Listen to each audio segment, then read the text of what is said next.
Welcome back to Good Morning Football. Do you guys think Will's wearing Canadian tuxedo? Please, Will. Oh, come on, Will. Let's go, Selva. For the people of Manitoba. I know.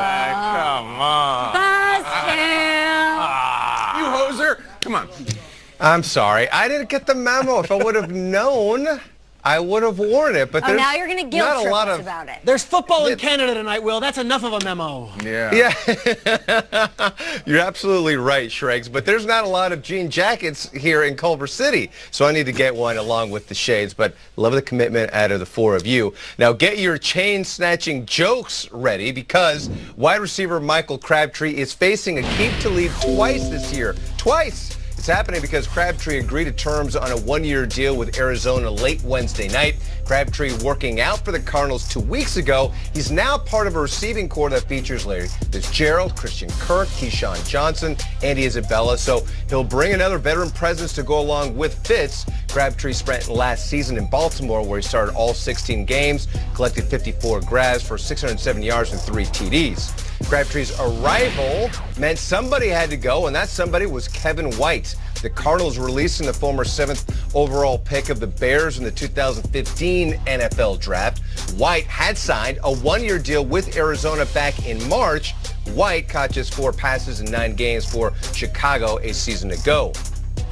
Bears defense coordinator Chuck Pagano is returning to the place he used to call home on Saturday night, Lucas Oil Stadium. Pagano spent 6 years in Indy as the head coach of the Colts. He holds the city and organization in very high regard. Pagano knows it'll be an emotional return to Indy. I'd be lying if I, said there wasn't, going to be any. I'm sure once we get down there and you step out on the field and, go through all the pregame stuff and see a lot of old faces and, shake a lot of hands and high fives and all that stuff. But, it's a business trip. We got a game to play and all that stuff, and there's a lot on the line for a lot of these players. So, our focus and energy and everything has been, in our preparation for the game. But, certainly spent, had 6 great years there and a lot of fond memories, so it'll be pretty cool. Pagano, friend of the show. He's also done a lot for the community and still does there in Indianapolis. Meanwhile, Kyle, there's still many questions that people have over the Holdout Shrine and who is going to be there and if the fire or the flame is going to be extinguished. We'll see. I'm setting some flames with this outfit. We're doing Canada garb today in honor of Aaron Rodgers' look as the Packers head to Canada.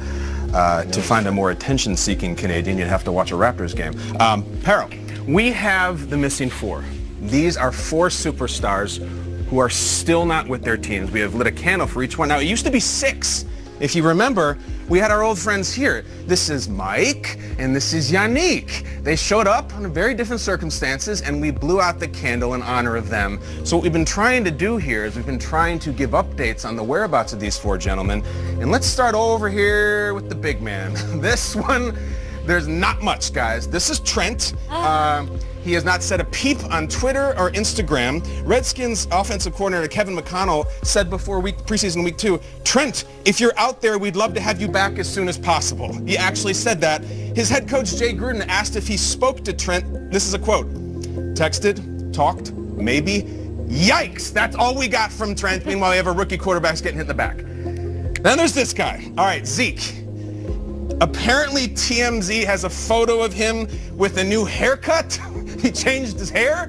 He may have to take a haircut on his contract, but as always, down in Mexico, I reach out to Ezekiel and I would say, ¿Dónde estás? ¿El gimnasio? ¿La playa? ¿La discoteca?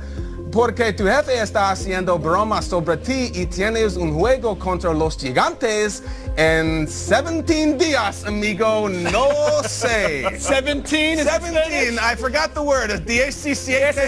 Lo siento. Cállate, Sregue.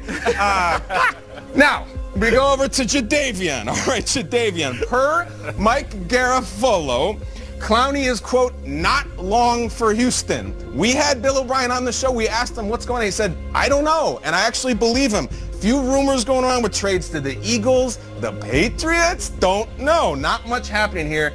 And then there's Melvin. This is really, guys, the first-round draft pick of the Holdouts because he's got so much to say, so active on Twitter, and he finally weighed in, over the weekend, and said, actually yesterday, and said, Tom Holland no longer playing Spider-Man. No, he dating my girl and all, but he actually played a pretty good Spider-Man. So shout out Zendaya, but we don't know where Melvin is. He told ESPN he is just waiting for the call from the Chargers. Our own rap sheet chiming in with the update on Melvin Gordon. Let's run it. At this point, Chargers running back Melvin Gordon's holdout is expected to continue into the season. Sources say contract talks have not progressed as he hoped, and he'll continue to train in Florida for the foreseeable future.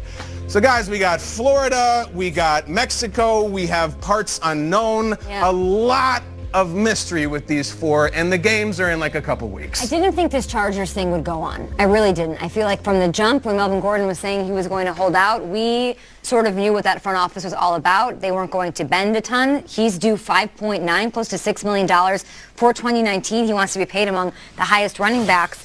But you look at what Eckler did, and you look at what Justin Jackson did, they were tremendous. So is this going to go into the regular season? If Melvin Gordon wanted to, because the other side doesn't seem to be bending. Kay, you nailed it. He's making $5 million this year. From what I'm told, the Chargers made a very generous offer, doubling or nearly doubling his yearly salary, multi-year contract, and he's still out there. Look, this is a franchise, San Diego Chargers, for the last 70 years, who didn't pay LaDainian Tomlinson and saw him in a Jets jersey. There's a franchise who let Darren Sproles leave and go on and play elsewhere. Melvin Gordon's not the first great Chargers running back to have issues with a contract, and he's not going to be the last. I also don't think he's going to be the first to suddenly have the Chargers do flips to get him into camp. They are far more concerned right now about Derwin James and trying to get him back on the field than whether Melvin is getting his deal. So Eckler, Jackson, maybe there's another guy that steps up, Kay. Let's go. This is a Super Bowl contender. They're ready to roll. Yeah, the big difference between LaDainian Tomlinson and Melvin Gordon, LaDainian, he was the #1 running back in the game. I mean, some would say that he was the best player in all of football, and they still didn't play him. I played against him, so I know just how good LaDainian was. But Melvin Gordon, think about his career. The first year, remember he couldn't get in the end zone, and people were like, what's going on with this running back? I mean, is he as good as we think he is? Then he was a little banged up, and then he went on this hot streak, started jumping over guys, getting in the end zone what seemed like every single week, and he's sitting back saying, okay, after a rough start to my career, being banged up, and now leading this team, I feel like I deserve a big chunk of change. And I'm not mad at him. And if we look at what Le'Veon Bell did last year, sitting out, sticking to his gun, saying, I'll walk away from $15 million just off the principle that you guys aren't appreciating what I bring to the field. He landed himself on a new team in a big market in New York, got the money he wanted. Everything's good for Le'Veon right now. The question is Melvin Gordon bold enough to pull Le'Veon Bell? And did Le'Veon Bell set a new precedent for guys who want to get paid? He may be bold enough, but my problem is that Melvin Gordon is not good as Le'Veon Bell. Like, Le'Veon Bell is special. Melvin Gordon, he's a great player. He's a B-level guy. And I hate to say that, but if you're looking in the front office, that's fine. And Peter, they let LaDainian go. I think that was probably the right move at that juncture of his career. I mean, he'd gotten a lot of good football. I think it's very interesting looking at Trent and Jadeveon because there's a lot of fans at home. I see this. They took Montez Sweat in the first round. They had Kerrigan. Like, they need Trent. We're watching the preseason game, and the future of the whole franchise, Dwayne Haskins, is getting obliterated in the blindside hit in a preseason game, and yet radio silence. If you were to rank all of these as to what the least is going on, from everything I'm reading, it's Trent Williams and his season when they need him.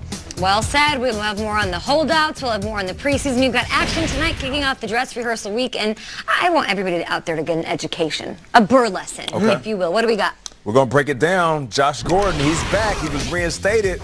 I'm going to show you why this man, even at his age, after being out, the man with 9 lives, why he's going to help Brady have his best season ever in just a little bit. Love it. And who's excited to see this again tonight? A video game?